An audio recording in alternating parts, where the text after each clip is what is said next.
You were born with individual strengths and a unique purpose. Don't let fears, false beliefs, or life's happenings diminish your influence. It's time to live and lead for impact.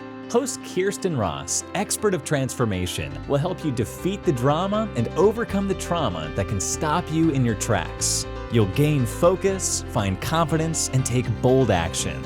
Unleash passionate, purposeful you. Let's go. Welcome to Live and Lead for Impact. I'm Kirsten Ross, your host, and this is episode number 144. Today, I'm going to be talking about how to make your impact while you hold down a job. I think it's a reality that many of us start our new pursuits while we're currently working. Today, I'll share 5 keys to asking for an alternative work arrangement. And you know what? I went through this same process years ago. I was pregnant with my first child and decided that I really wanted to work part-time. Was I nervous? Absolutely. But did all work out well? You bet. He's in college now, so it's been a few years, but I still remember the moments leading up to my conversation, followed by the exhilaration of the positive response I got. It was so validating. I felt valuable, and I was excited to find a way to balance work I loved with family time. So what flexible work arrangement would help you balance your work, your family obligations, along with your focus on impact? What would you like to do with your current role? Set some goals and do your research. There are many different options available today, and they're far more prevalent now than when I asked for my flexible work arrangement. I say all that to say there is hope. Here are some alternative work arrangements to consider. So the first, a flexible schedule. So maybe you work 10 hours a day for 4 days to still hit your 40 hours. Perhaps you could just start a lot earlier or get in later and still work generally your 8 hours, but have a little time for your impact before or after work. Then there are all the work from home, also known as telecommuting, options.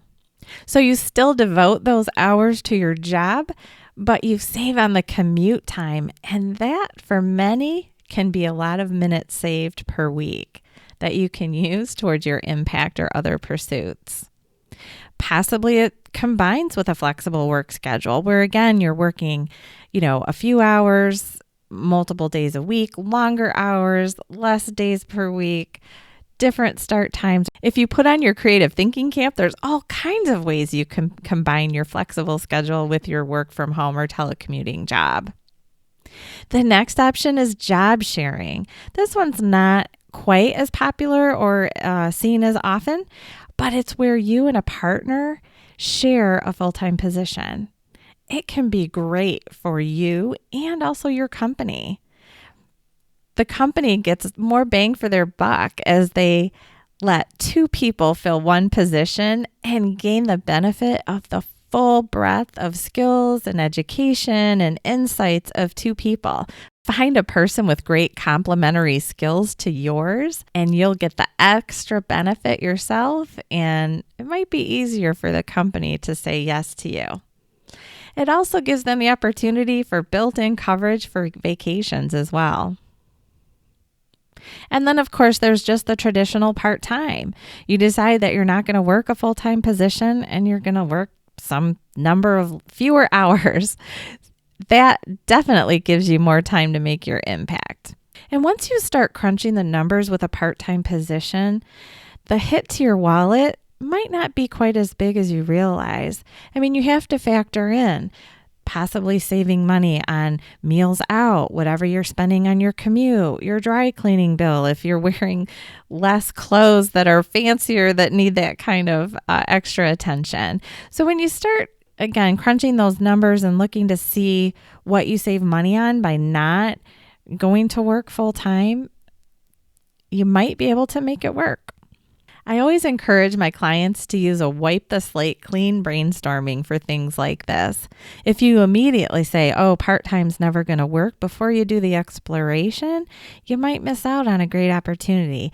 Same goes for all of these. I mean, you might immediately tell yourself, my boss or my company would never go for that. But, you never know until you start exploring and thinking about what would be the great benefit for them and how could you really bill it so that they say yes. So I'll say again, put on your creative thinking cap as you explore all the different options for finding more time to make your impact. Once you know what kind of flexible arrangement you're looking for, get ready. Start putting together a presentation or formal written proposal if you think that you'll need that. If you don't think you'll need the formal written proposal, at least have your bulleted items that you're going to share when you meet with your boss.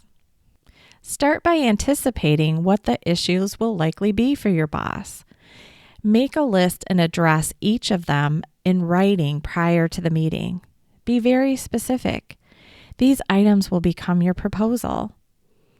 I wouldn't reference having children at home in the proposal or anything like that. At least not specifically.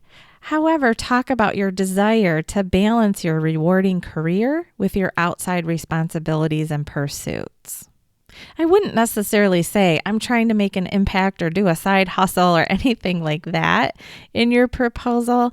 And also, if it's about family stuff, you don't necessarily have to flat out say, I have children at home. You can, however, talk about your desire to balance your rewarding career with your outside responsibilities and pursuits. Here are the basic topics I'd keep in mind while you're thinking about potential issues. So 1, the purpose. And again, keep the focus on what's in it for the boss and the business. So the purpose from their perspective would be retention of a great employee, increased productivity, less burnout. You can really focus if you're working that flexible arrangement. Increased effectiveness. The next is consider the schedule and already have that outlined. So if you're planning on a flexible work schedule or telecommuting, outline the days you plan to work or work from home, what hours and what your total schedule will be. Are you working towards being full-time or part-time? If you're job sharing, who will work what hours? Will there be some overlap in your schedule for seamless delivery of the services that you'll both be providing? Consider communication. How will everyone stay in touch with you? How will your coworkers and customers contact you while you're working from home? How will you communicate the change? How will you access email and digital information from home? If you'll work part-time, will you be available for emergencies? Or if you job share, how will you and your partner communicate to provide the seamless full-time work? Consider your physical setup. What will your home office setup be? Do you have a separate room or space away from home and family distractions? Do you have the office equipment required? Plan out an evaluation period. This will make it more comfortable for your boss or your employer to say yes. So set a time frame during which you and your boss can reevaluate whether or not the new schedule is working. Maybe you'll say 3 to 6 months with the time scheduled for interim evaluation with opportunity to discuss any problems and resolve them. Indicate that either party can terminate the arrangement at the end of the trial period. I would definitely plan ahead for specific scheduled time to go over issues. You don't want to wait till the end of your trial 3 or 6 month period to sit down for the first time, because at that point, perhaps there were unidentified problems that have created resentment and frustration in your boss. So in that evaluation period that you're going to propose, I would definitely indicate how often you'll meet and if that's going to be on the phone or in person, and maybe even already put it in the calendar. Next, cover job duties. Make a list of the job duties that can be performed seamlessly from home. Or if you plan to go part-time, what's going to slide off your plate altogether? And that is really important. A lot of times I see scope creep happen where we say, I'm going part-time, but you don't get rid of any responsibilities. And basically you're working to exhaustion in fewer hours to get the same amount of work done. So make sure that you're proposing what's going to happen to that extra work. Provide details of how it will be transparent to customers where applicable. The last thing I'd include is a list of examples of any departments or people in your organization who already allow telecommuting, part-time, job sharing, flex time.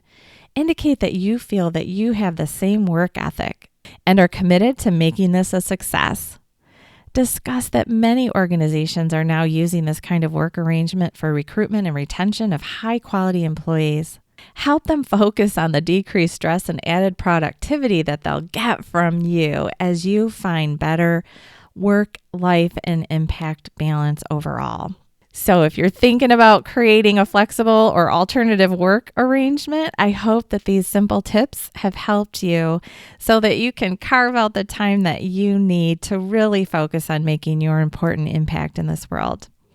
Get out there and make your impact, and until next time, make it a great day.